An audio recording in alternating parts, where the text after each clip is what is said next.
අයිබෝන් කියලා ඔයාලා හැමෝම පිළිගන්නවා විශ්වදොරටුවට මම රොෂාන්. 2026 මැයි 26 වෙනිදා එක්තරා මිනිහෙක් කවුරුදු එකහමාරක් වයසක දරුවෙක්ව අරගෙන රෝහලට එනවා. දරුවා කෑම කනකොට කෑම උගුරේ සිර වූ බවට තමයි මේ පුද්ගලයා වෛද්‍යවරුන්ට පවසන්නේ. වෛද්‍යවරුන් දරුවාව පරීක්ෂා කරනවා. නමුත් ඒ වෙනකොටත් දරුවා මිය ගිහිල්ලා. දරුවාගේ ශරීරයේ හැම තැනකම වගේ පිලිසුම් තුවාල ඊට අමතරව බාහිර ලේ ගැනීම දකින්නට ලැබෙනවා. ඉතින් මේ නිසා මේ පුද්ගලයාගේ හැසිරීම සහ මේ දරුවාගේ මරණය සම්බන්ධව සැකහිතුණු වෛද්‍යවරුන් පොලිසියට දැනුම් දෙනවා. පොලිසියෙන් පැමිණ මේ අවුරුදු 1කමාරක් වයසදී දරුවාව රැගෙන ආ පුද්ගලයාව අත්අඩංගුවට ගන්නවා. ඊට අමතරව මේ දරුවාගේ දේහය පශ්චාත් මරණ පරීක්ෂණ සඳහා යොමු කරනවා. මේ සිදුවීම වෙලා පැය කිහිපයක් යන්නට පෙරම මේ දරුවාගේ මවයයි පැවසෙන එක්තරා කාන්තාවක්ව පොලිසිය විසින් අත්අඩංගුවට ගන්නවා. මේ වෙනකොට ඉන්දියාවේ කේරළ ප්‍රාන්තයේ මහත් කතාබහකට ලක් වෙලා තියෙන ඒ වගේම අවුරුදු 1කමාරක දරුවෙක්ට මේ තරම් කුරිරු ලෙස වද හිංසා පමුණුවලා ඝාතනය කරන්නට පුළුවන්ද කියලා හැමෝගෙම දෙනෙත්වල කඳුළු ගෙන්නෙන්නට සමත් වෙන මේ කතාව සම්බන්ධව සම්පූර්ණ විස්තරය අද විශ්වදොරටුව තුලින් බලමු. කේරලාවේ තිරුනන්තපුරම් කියන ප්‍රදේශයේ නෙඩමංකාඩ කියන ග්‍රාමයේ පදිංචිකාරියක් තමයි අකිලා කියලා කියන්නේ. මේ කාන්තාවගේ සැමියා වෙන අකිල නැමැති පුද්ගලයා මීට මාස කිහිපයකට කලින් සිය දිවි නසා ගන්නවා. මේකට හේතුවක් නම් තාම දන්නේ නැහැ. මෙයාලගේ මේ අකිලට සහ අකිලට ඉපදුණු දරුවා තමයි අවුරුදු 1කමාරක් වෙන හර්ෂ. මේ තමාගේ සැමියාගේ මරණයෙන් පස්සේ මේ අකිලා කියන කාන්තාව දරුවත් සමග කොල්ලම් කියන ග්‍රාමයට පදිංචියට යනවා. මේදි තමයි මේ අකිලා අක්ෂර්ව මුණ ගැහින්නේ. මේ අස්කර් නැමැති පුද්ගලයා 2022 අමීනා නැමැති කාන්තාව සමග විවාහ වෙනවා. විවාහයෙන් පස්සේ අමීනාට මේ අස්කර් දෑවැදිilla නොයෙකුත් වදහිංසා පමුණුවනවා. අස්කර්ගේ වදහිංසා නිසා මේ අමීනා කෝමා තත්ත්වයට පත් වෙලා අවුරුදු 1කමාරක් තිස්සේ රෝහල් ගත වෙලා ඉන්නවා. මේ අතරතුර කාලයේදී තමයි සම්බන්ධතාවයක් ඇති වෙන්නේ. මේ සම්බන්ධතාවය ඇති වුණාට පස්සේ මේ දෙන්නා අස්කර්, අර්ෂිත් සහ මේ අස්කර්ගේ සහෝදරියක් වෙන තවත් එක් කාන්තාවක් සමග මෙයාලා කුලියට ගෙයක් අරගෙන පදිංචියට යනවා. 2026 මැයි 29 වෙනිදා මේ අස්කර් නැමැති පුද්ගලයා අර්ෂිත්ව හදිස්සියෙම රෝහලට රැගෙන යන්නේ. දරුවා කෑම කනකොට කෑම සිර වෙලා දරුවා සිහිසුන් වුණ බවට වෛද්‍යවරුන්ට පැවසුවත් වෛද්‍යවරුන් දරුවාගේ ශරීරයේ තිබ්බ නොයෙකුත් පිලිසුම් තුවාල ඒ වගේම බාහිර ලේ ගැනීම් දැකලා මේ සම්බන්ධව වෛද්‍යවරුන්ට සැකයක් මතුවෙනවා. මේ වෙනකොටත් දරුවා මිය ගිහිල්ලා. ඒ නිසා වෛද්‍යවරුන් කරන්නේ ළඟම තිබ්බ පොලිසියට මේ පිළිබඳව දැනුම් දෙන එක. පොලිසියෙන් එනවා අස්කර්ව අත්අඩංගුවට ගන්නවා. ඊට පස්සේ මේ දරුවගේ මෘත ශරීරය පශ්චාත් මරණ පරීක්ෂණ සඳහා යොමු කරවනවා. මේ සිදුවීම වෙලා පැය කිහිපයක් ඇතුළතම මේ දරුවගේ මවයයි පැවසෙන එනම් අකිලාවත් මේ පොලිසිය අත්අඩංගුවට ගන්නවා. මේ සිදුවීම වෙලා මරණ පරීක්ෂණ වාර්තාව එළියට එනවා. මේ මරණ පරීක්ෂණ වාර්තාව එළියට ආවට පස්සේ තමයි මේ කේරළ ප්‍රාන්තයේම ලොකු ආందోලනයකට පත් වුණේ.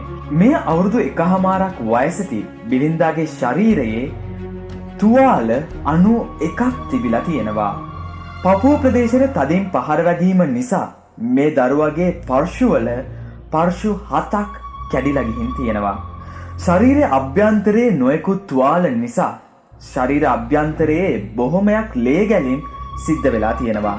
ඉස්කබල පිපිරීම සහ නොයෙකුත් ඒ ආශ්‍රිතව නොයෙකුත් තුවාල නිසා මේ දරුවගේ හිස අභ්‍යන්තරයේ ලේ ගැලීම් සිද්ධ වෙලා තියෙනවා.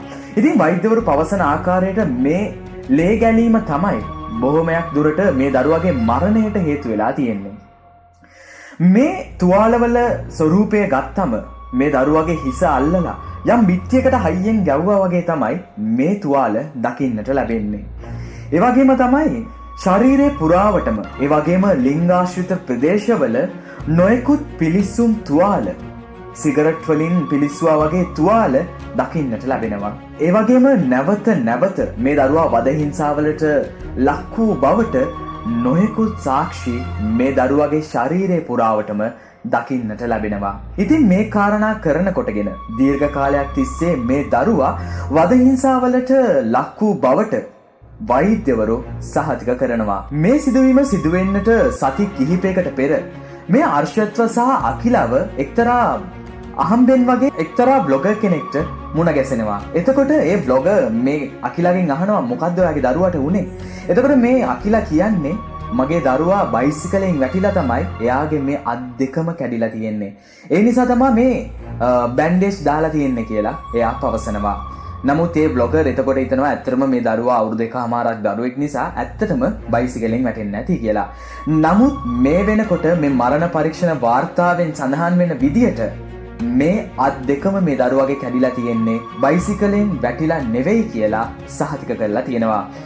මේ අත් දෙකම සිතාමතා කැඩූ බවට තමයි මේ වාර්තාවට අනුව පැවසෙන්නේ. ඉතින් මේ වාර්තාව එළියට එනවත් එක්කම කේරලාව මහත් ආන්දෝලනයකට පත් වෙනවා. අකිලගේ මවගේ කට උත්තරවලට අනුව මේ දරුවව අකිලගේ මව කිහිප වතාවක්ම ඉල්ලලා තියෙනවා. නමුත් මේ අකිලා මේ දරුවව එයාලට දෙන්න අකමැති වෙලා තියෙනවා.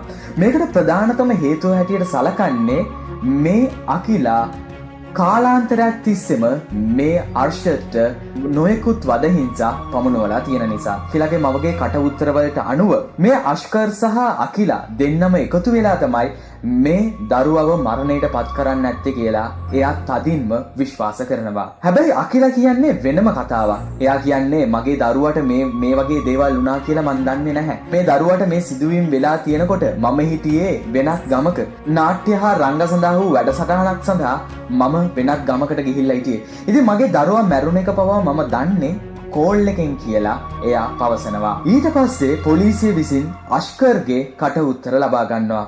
මේ අෂ්කර් මෙන්න මෙහෙම කතාවක් කියනවා. මාස 3කට කලින් ඉඳන්ම මම මේ දරුවව මරන්න තීරණය කළා. දරුවට මාසයක පටන් විවිධාකාර හිංසනවලට මම භාජනය කළා. දරුවගේ කටේ රෙදි තියලා ඔබලා උස්ම හිර වෙලා මැරෙයි. එතකොට මාව කවුරුත් සැක හිතන්නේ නැති වෙයි කියලා මම කල්පනා කරලා උත්සාහ කරලා බැලුවා. ඒ වුණාට මේ දරුවා මැරුන්නේ නැහැ. 2026 මැයි 29 වෙනිදා මේ දරුවා මට දරා ගන්න බැරි විදියට අඬන්න පටන් ගත්තා. මට ඉතින් ඉවසන්නම බැරි තැන මම මේ දරුවාගේ කටේ රෙදි කෑල්ලක් තියලා එබුවා. එතකොට මේ දරුවා පණ ඇද මැරුණා කියලා මේ මිනිස්සයා කියනවා. හැබැයි මම මේ දරුවව ඉස්පිරිතාලෙට ගේන්න කලින් මම ඉස්සෙල්ලාම කරේ මේ දරුවව මම මැරූ බවට ගෙදර තියෙන හැම සාක්ෂියක්ම විනාශ කරපු එක. ඒ විදිහට මේ සාක්ෂි හැම එකක්ම විනාශ වුණා කියලා තහවුරු වුණාට පස්සේ තමයි මම මේ දරුවව රෝහලට රැගෙන ආවේ. හැබැයි රෝහලට ගෙනාවත් මේක හොයාගයි කියලා මම විහින්ම මේ දරුවගේ කටේ කෑම ඔබලා ගෙනාවා කියලා මේ අෂ්කර් කියලා තියෙනවා. මේ සියලුම දේවල් දරුවගේ මව දැනුවත්ව තමයි සිද්ධ වුණේ කියලා මේ අෂ්කර් පවසලා තියෙනවා. මේ අෂ්කර්ගේ මේ ක්‍රියාව ඇසුවට පස්සේ පොලිසිය විසින් මේ අෂ්කර් පිළිබඳව හොයන්න ගන්නවා. සජීලා බීවි ඒ කියන්නේ මේ අෂ්කර් 2022 විවාහ වූ අමීනාගේ මව මෙන්න මෙහෙම කට උත්තරයක් දෙනවා. අෂ්කර්ගේ නීත්‍යානුකූල බිරිඳ වෙන්නේ මගේ දුව අමීනා. මේ අෂ්කර්ගේ මුළු පවුලම සාතන්ලා කොට්ටාසයක්. නිතර මගේ දුවට දෑවදීල්ලලා විවිධාකාර හිංසන කරලා තියෙනවා. කිහිප වතාවක්ම වස බලෙන් පොවලා මරන්න උත්සාහ කරලා තියෙනවා. මේ වද හිංසා දැකපු අසල්වාසීන් තමයි මට කෝල් කරලා මගේ දුවව කොහොම හරි මේ මිනිස්සයාගෙන් බේරගෙන යන්න කියලා පවසන්නේ. ඉතින් මම මගේ සැමියාව අමීනාගේ ගෙදරට යවනවා. එතකොට මගේ සැමියා ගිහින් බලද්දිත් මගේ දුව නහයෙන් කටෙන් ලේ ගලාගෙන වැටිලා ඉන්නවා. මගේ සිහිසුන් වෙච්ච දුවව මගේ මහත්තයා උස්සගෙන ඉස්පිරිතාලෙට ගෙනියනවා. හැබැයි මගේ දුවව ගෙනියන කොටත් මගේ දුව කෝමා තත්ත්වයට පත් වෙලා. මගේ දුවගේ මොලේ ලේ ගැලීම් සිද්ධ වෙලා. මේ නිසා දැන් අවුරුදු 1කමාරක් තිස්සේ මගේ දුව තාම රෝහල්ගත වෙලා ප්‍රතිකාර ලබන බවට මේ අමීනාගේ මව සජීලා බීවි ප්‍රකාශ කරනවා. මේ වෙනකොට මේ අෂ්කර් සහ අකීලා දෙන්නම පොලිස් භාරයේ පසු වෙනවා. මේවාලා දකින්නේ අෂ්කර්ව අපරාධය සිද්ධ වූ මේ අෂ්කර්ගේ නිවසට ගෙනියද්දී මේ ගමේ මිනිස්සු එක් රැස් වෙලා කැති පොළු අරගෙන මේ අෂ්කර්ව මරන්න උත්සාහ කරපු අවස්ථාවක්. ඒ වගේම තමයි මේ අෂ්කර්ට කාර් එකක් අයිතිව තිබිලා තියෙනවා.